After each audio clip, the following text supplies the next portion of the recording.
Hello, folks. It is Thursday, November the 30th.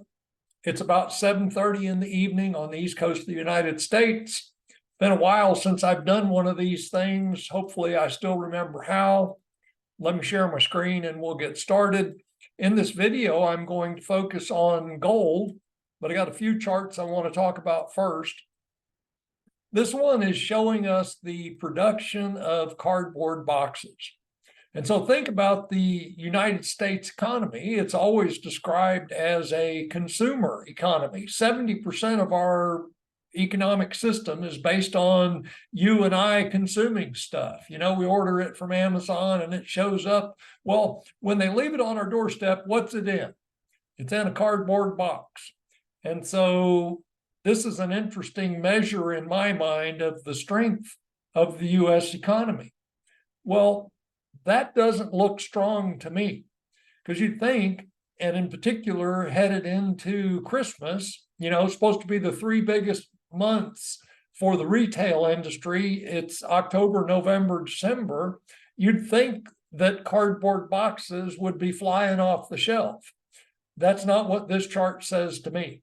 And so anyway, I think this is an interesting chart, demonstrates the reality of the US economy, in my opinion, and it is not strength based on cardboard boxes. This is another interesting chart. You know, the rally in the equity markets, the stock markets, you know, and of course that's what the average investor focuses on is, you know, it's the Dow, NASDAQ, and the S&P 500. As long as those three indexes are doing well, the US economy is doing well. But there are so many different ways that those major indexes get manipulated. It's, you know, it's you could do essays and doctoral theses on the manipulation of the US stock markets. But anyway, I want to make sure that you're clear that one of the primary drivers, if not the primary driver of the current rally in the stock markets, it's corporate buybacks. They're buying back their stock, and that is what's propelling the markets higher. It's not mom and pop buying, you know, they're buying 100 shares of this, 100 shares of that. It's the corporations, you know. Apple bought back $10 billion worth of their shares. Ford or GM just this week, they announced Ford, I think it was, $10 billion worth of their shares.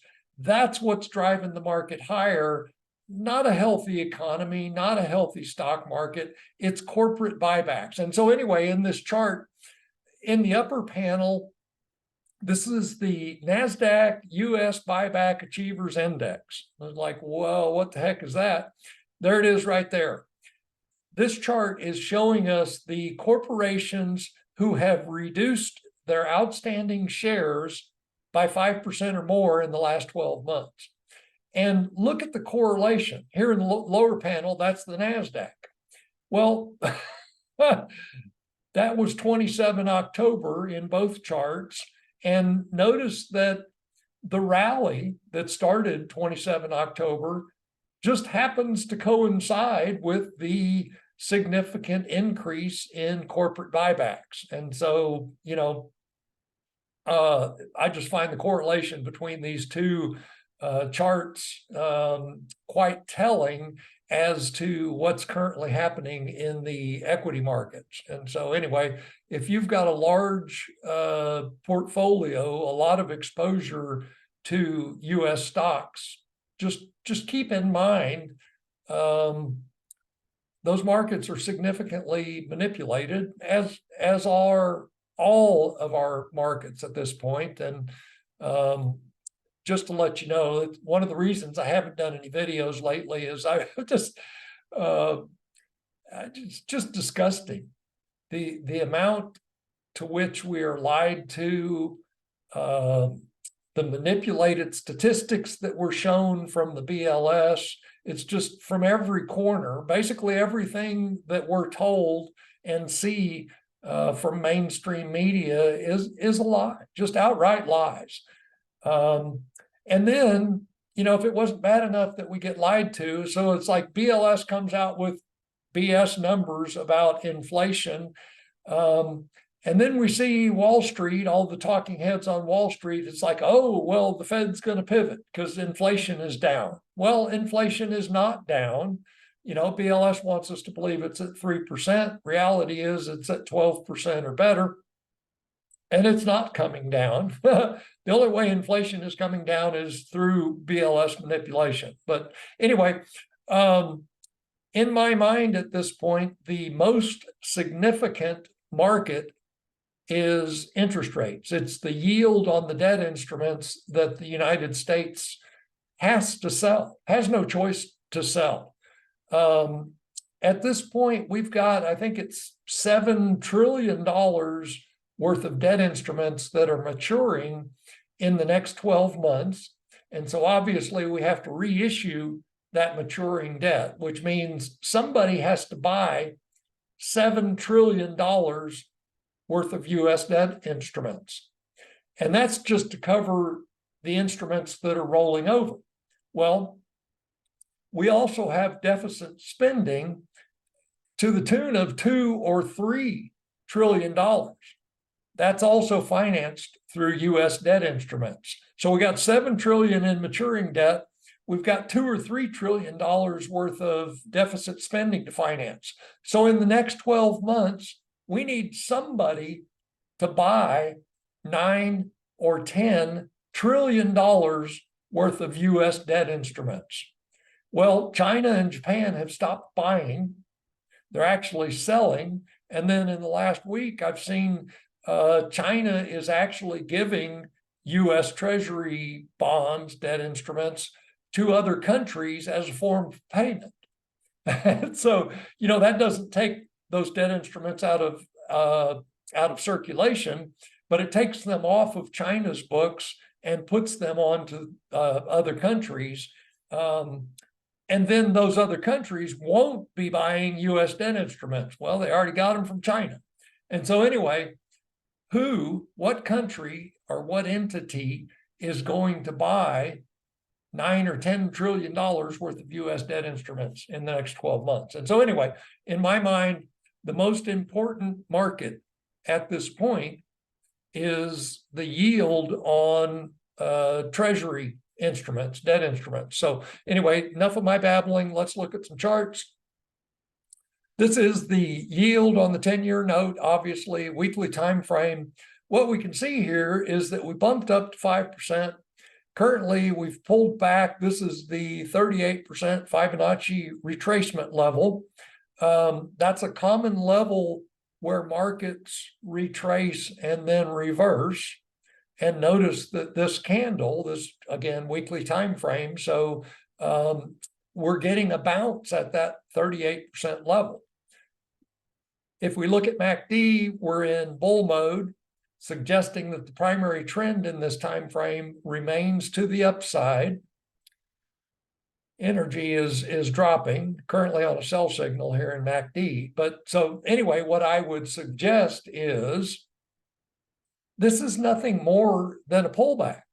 We've had a big move up in interest rates. Basically, we've gone from 0% to 5% in a very short time. Less than 2 years, we've gone from 0% to 5%. It's not surprising that we're going to get some pullbacks along the way.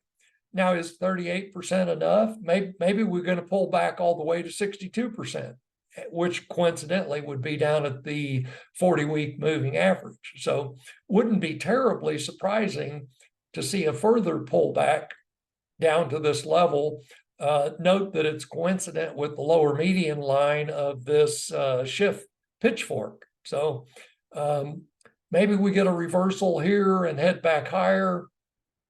Maybe we continue lower down to the 40-week moving average. But to think that we've had a major reversal, that in my estimation, that's just not the case. That we have not seen the top in interest rates. Let's keep rolling. So same thing, yield, 10-year note, daily time frame. You can see that we've got a pretty good bounce from this level, which it's resistance. So resistance, then we get the breakout up to 5%. Now we got a pullback. We pushed a little bit below what could have been a support level, but now we're getting a bounce. Notice in MACD that we have reached a oversold level. And again, MACD is not a bounded indicator. It can go as far as it wants. It can go to infinity in either direction. But quite often we find that price will reverse when MACD reaches a high or a low that it has reversed from in the past. And so that's where we are now. So possible indication that price or yield could be reversing to the upside at this point. Energy very low, obviously. If yield, the interest rate, does want to continue lower, again, 200-day moving average would be an obvious target. That would coincide with the lower median line extension of this Andrews pitchfork. This is the chart I just want to show you. When you see the talking heads, right now they're talking about when will the Fed pivot? It's not the question of if the Fed will pivot, it's when. and the current bet, last I saw, it looks like they're betting on March. So in no later than March, the Fed's going to pivot, start taking interest rates lower. Well, let me tell you now, no, they won't. They can't. They got $10 trillion worth of debt instruments to try to sell in the next 12 months. If they start taking interest rates lower, they're not going to sell that debt. They're not going to sell the debt anyway, not legitimately to, organic buyers of debt instruments. There aren't any. China and Japan have stopped buying. So anyway, what I want to show with this chart is we're not putting this genie back in the bottle. Okay, maybe we get a 38% retracement. Maybe we get a 62% retracement. The genie's not going back in the bottle. We're not going to bring rates back down into this channel. The trend at this point is to the upside. And as I said in one of my previous videos, interest rates move in multi-decade trends, which suggests that we're at the start of 10 to 20 years of higher interest rates. And so when you see the talking heads talking about when is the Fed going to pivot, just understand that's BS. They'll quite likely they will gin up an equity rally, a stock market rally into the end of the year. Santa Claus rally, that's not uncommon. Statistically, it would be reasonable to expect stock markets to rally into the end of the year.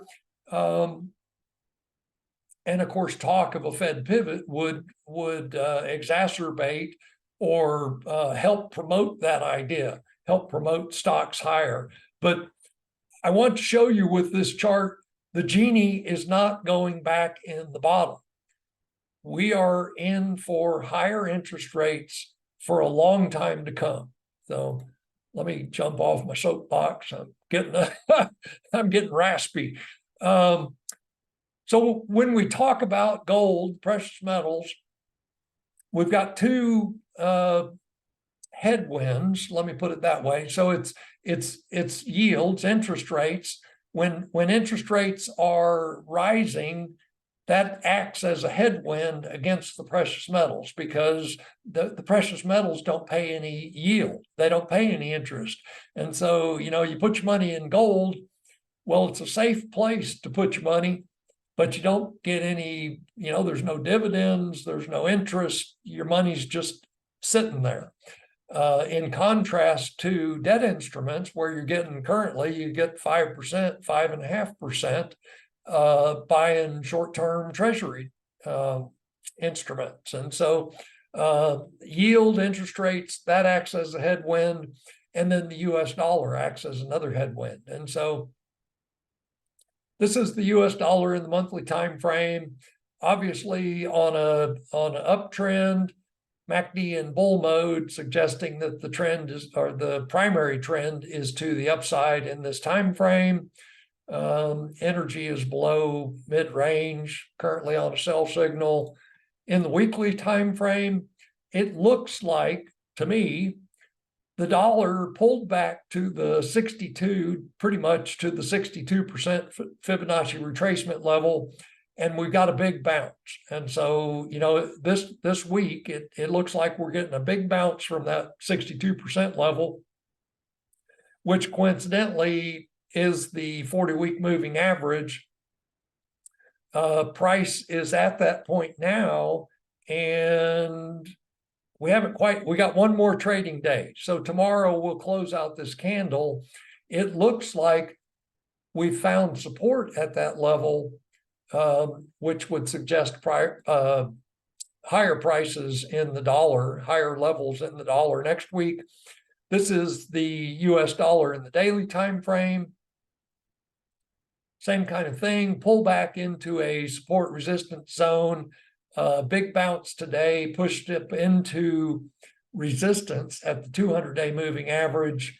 Notice that MACD, although it is in bear mode, suggesting a downtrend in this time frame, it has reached a oversold level and appears to be turning up from that level.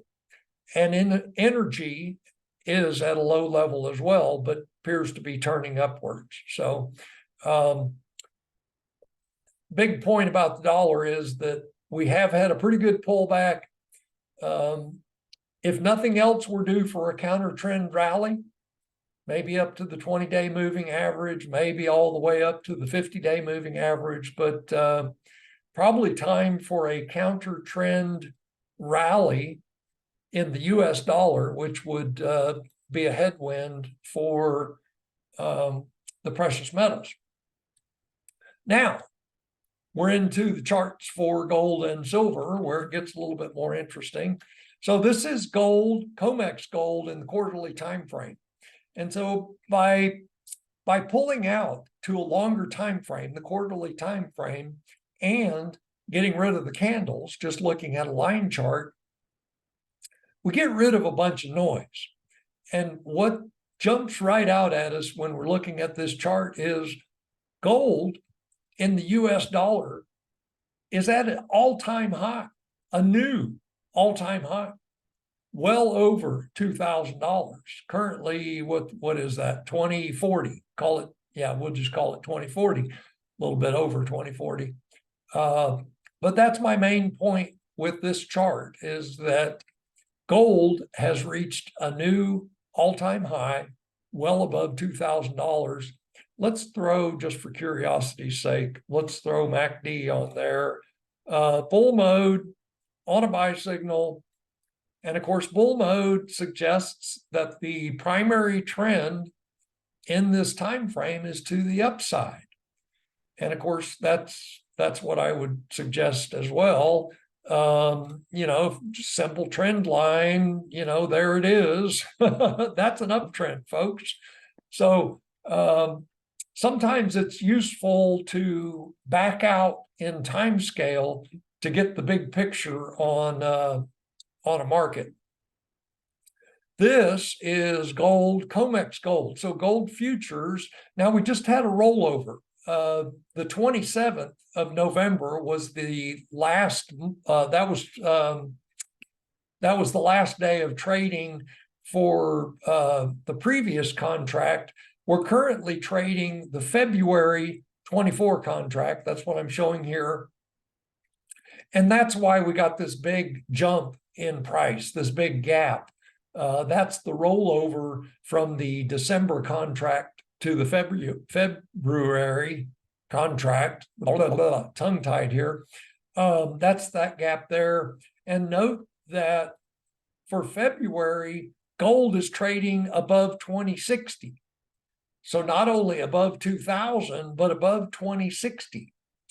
And so anyway, that's just real nice action in gold.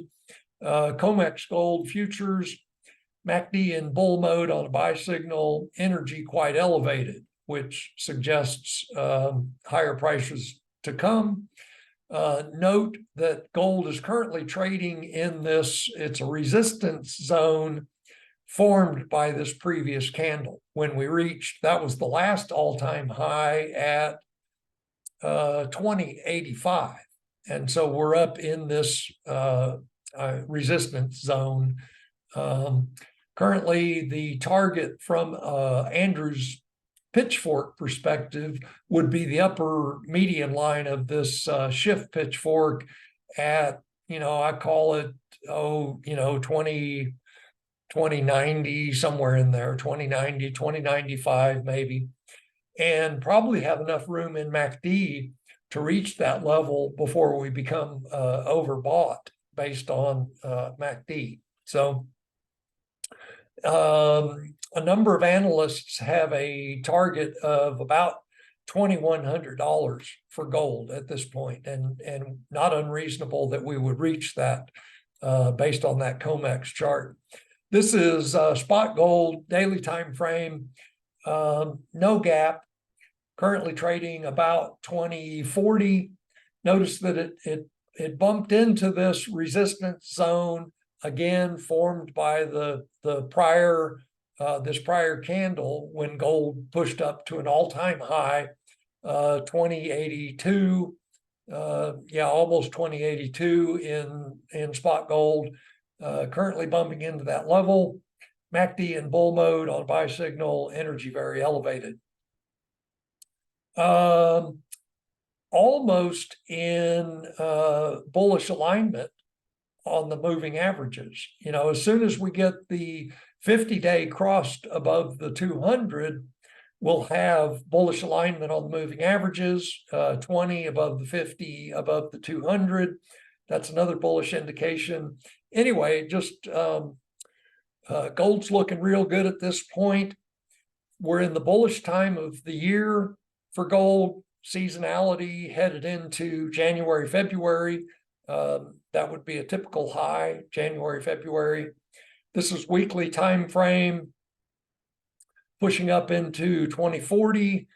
Potential resistance there. Potential resistance, that lower median line of the shift pitchfork. MACD in bull mode on buy signal, energy quite elevated. Gold in the monthly time frame. This is bullish as well. Notice that this is the November candle, which is now closed. This is December 1st. So we've opened the December candle. The November candle traded, the body of the candle, fully above this pennant pattern. And so in my estimation, that is a breakout above this pennant pattern, which again, suggestive of higher prices to come. MACD in bull mode, buy signal, energy very elevated. So again, in the monthly time frame, that's a positive chart. Let's do a quick drawing. Typically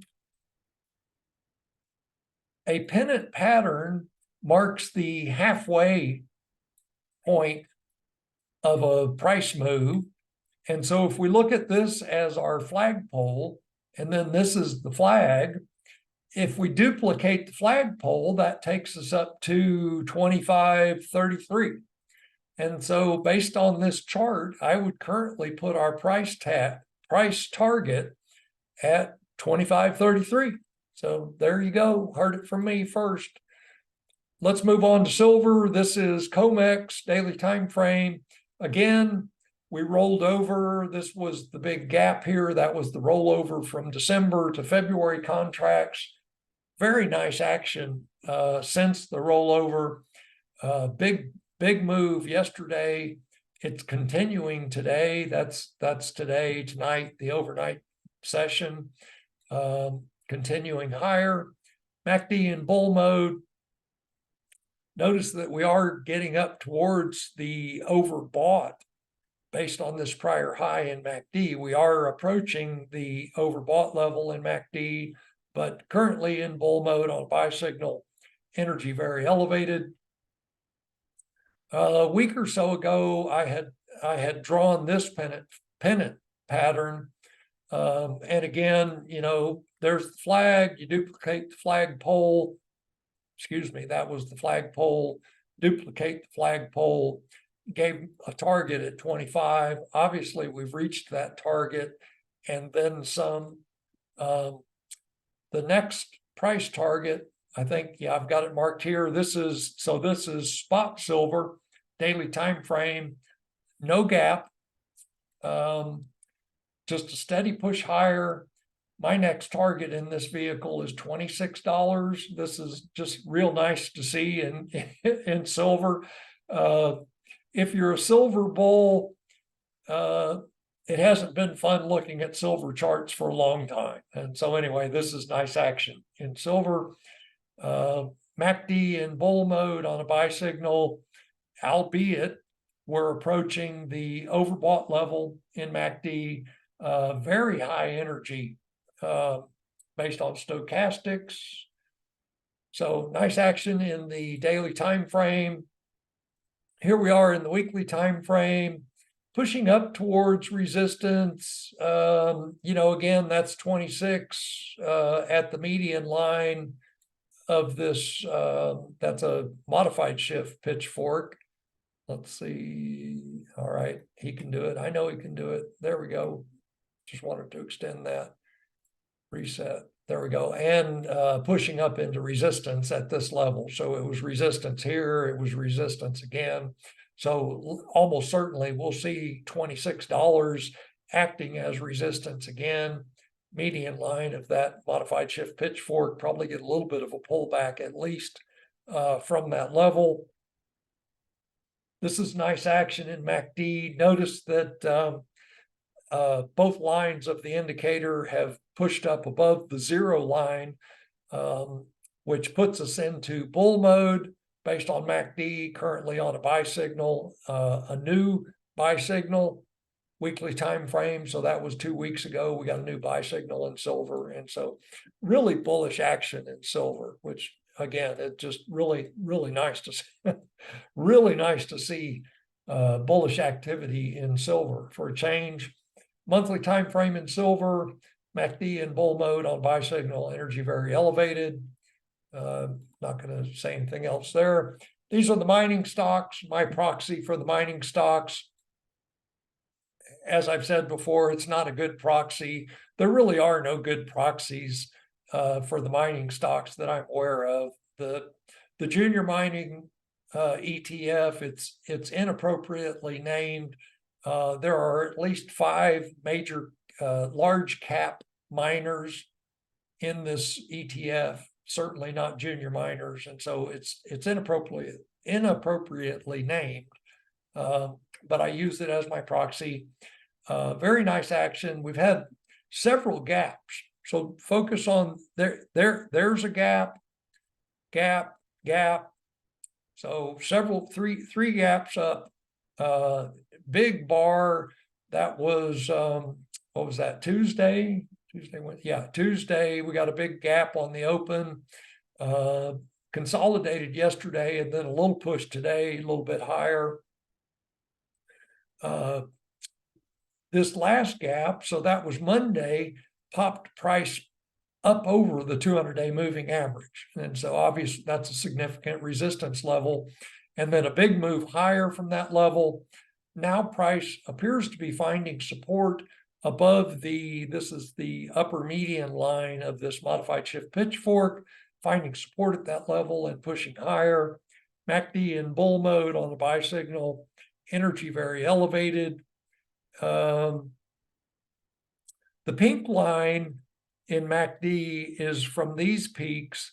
The green line is from the most recent peak. And so we got a ways to go before we become overbought based on MACD. And of course, the mining stocks have just been beat to snot. They've been really beat up. And so wouldn't be surprising to me to see a substantial rally in the mining stocks just to make up for lost time, just to make up for the fact that they're so beaten up. And so this is the weekly time frame. Nice big move. And of course, we've got one more day of trading in this weekly bar. Currently, that is a impulsive price bar where price has closed. Is it at the high? Price closed today 3 pennies off of the high of the bar. And so when price closes near or at the top of the price bar, that's an impulsive bar. It's also a relatively large bar, which is also bullish. And so anyway, impulsive price movement in the mining stocks. Notice that whole bar is above the 40-week moving average. So again, bullish action. Also above the upper median line of this shift pitchfork in pink, pushing up into resistance. That's the lower median line of this shift pitchfork, the blue dashed lines. Little rise in volume over last week. MACD still in bear mode, but on a buy signal and very close to pushing up into bull mode. Energy elevated and rising. So just some real nice action in the mining stocks. This is the monthly time frame. And we can see that price appears to have bottomed and found support back in October. This was the October price bar. This blue channel, obviously it's a upward sloping channel, only slightly, but it is upward sloping. And it looks like price found support at the bottom of that channel. And now we're getting a nice movement from that level. Again, this was the November candle, which actually is closed now. And so the November candle in the monthly has closed 3 pennies shy of its high there. And so again, that's an impulsive candle based on the price action. And that's real nice to see. This is nice action to see in the mining stocks. 2 green candles in volume. That's refreshing to see. Buy signal in MACD, although we're at bear signal, bear mode in MACD. Energy rising well above the halfway point, rising up towards the elevated point. Now I want to focus for a minute on Dolly Varden. I apologize, I'm probably running long. I'm babbling. Couple of points I want to make about Dolly Varden. What this map we're looking at, this is the golden triangle. Dolly Varden is in the light blue, so you see that here, and then in the dark blue, that's Hecla. And so let me zoom in. And so what we see is that Dolly is mostly surrounded by Hecla. And so Hecla is an obvious buyout candidate. If somebody was going to buy Dolly, it would almost certainly be Hecla. And when we look at the share structure for Dolly, it's a very tightly held stock.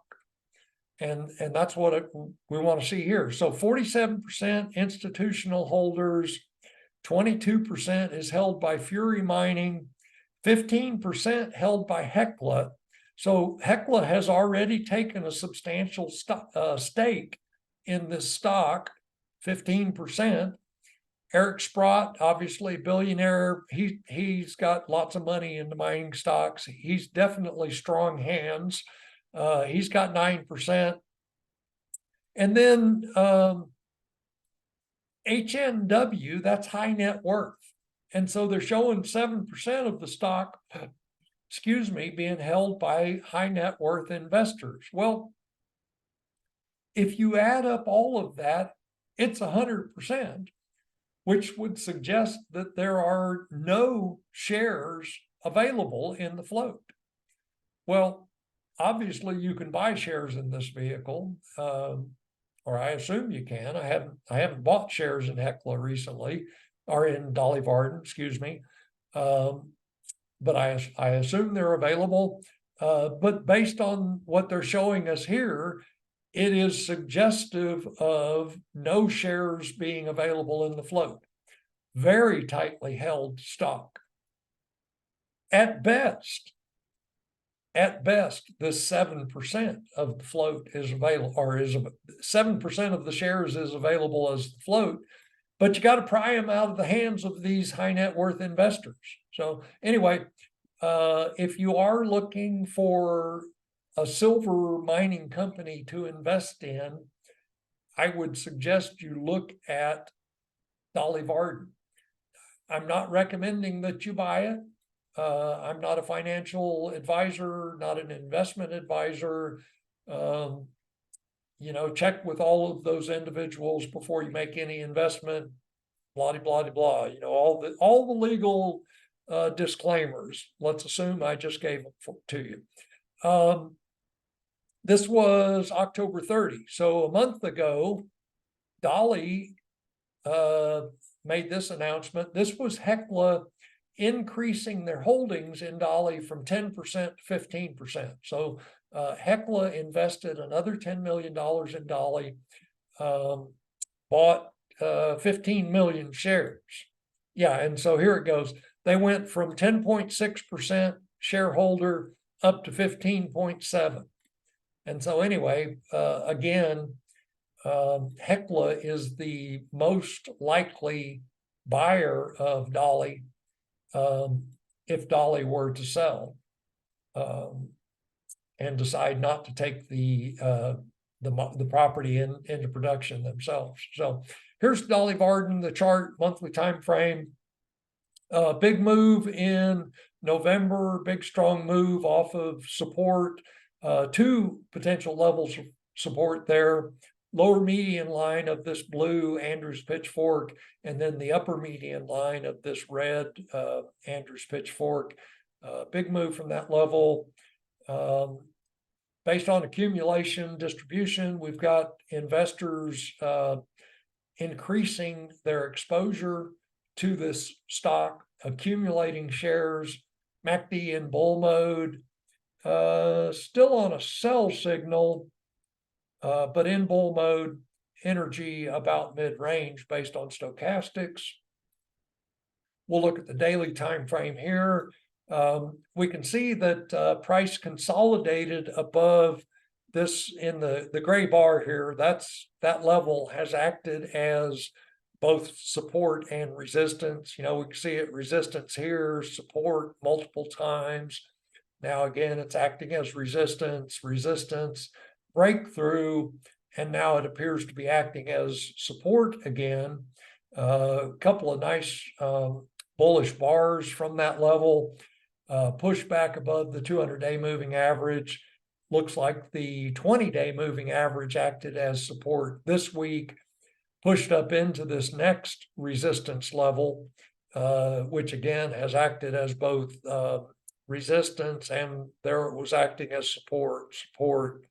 So looks like Dolly is trying to break above that level and turn it into support.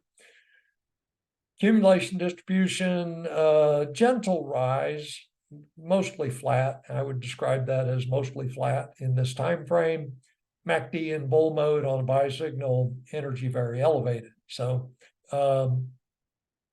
nice action in Dolly in this daily time frame. Let's throw another median line extension. There we go.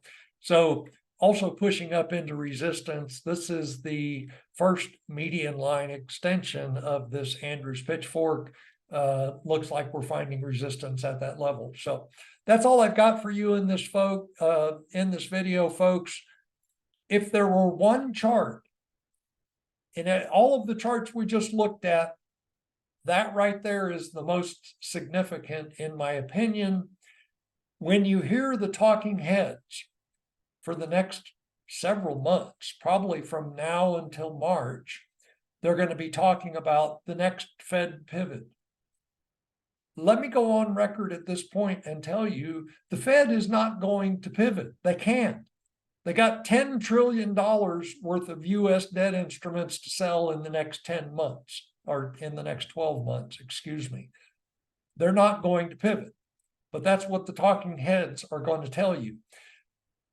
I want you to think about this chart and remember that we are not going to put this genie back into the bottle. That's all I got for you, folks. Talk to you soon.